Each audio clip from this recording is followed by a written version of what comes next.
రాష్ట్రంలో ఒక రెండు టాపిక్లు చర్చకు వచ్చినాయి.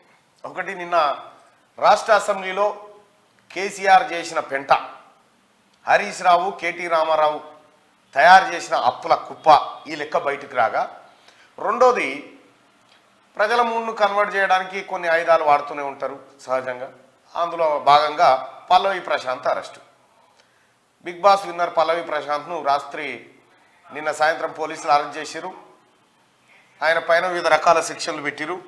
147 ఐపీసీ, 148, 290, 353, 427, 149, 3 పీడీపీపీ యాక్ట్ కింద ఆయనని అరెస్ట్ చేసి జైలుకు పంపించారు.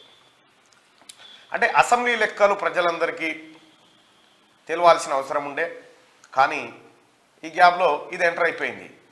హరీష్ రావు నిన్న మధ్యాహ్నం ఫోన్ చేసిండు పల్లవి ప్రశాంత్కు, సాయంత్రం పల్లవి ప్రశాంత్ అరెస్ట్ అయింది. సో ఏం జరుగుతూ ఉంది, ఇంటర్లింక్ ఏమైనా కనిపిస్తూ ఉందని అంటే, ప్రజల మూడుని మరోవైపు తీసుకుపోవడానికి కొత్త నాటకం లెక్క కనిపిస్తూ ఉంది. హరీష్ రావు ఆడిన ఆట లెక్క కనిపిస్తూ ఉంది.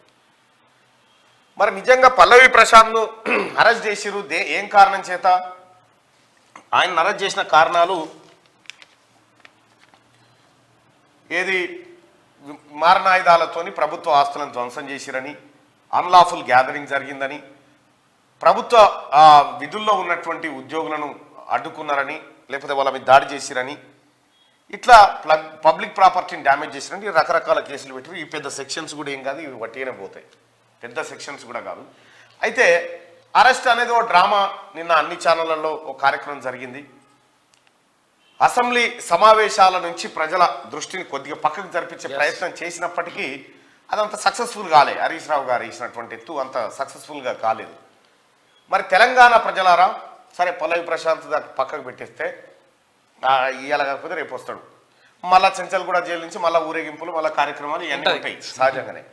కానీ మరి అక్కినేని నాగార్జున మీద ఎందుకు పెట్టలేదు కేసు? బిగ్ బాస్ నిర్వాహకుడు కదా.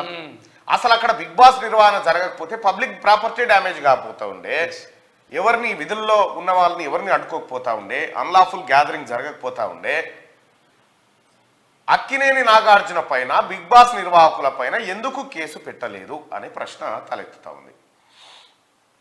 ఎఫ్ఐఆర్ అమెండ్మెంట్ చేసైనా సరే అక్కినేని నాగార్జునను అందులో A1గా పెట్టాల్సిందిగా డిమాండ్ చేస్తా ఉన్నాం.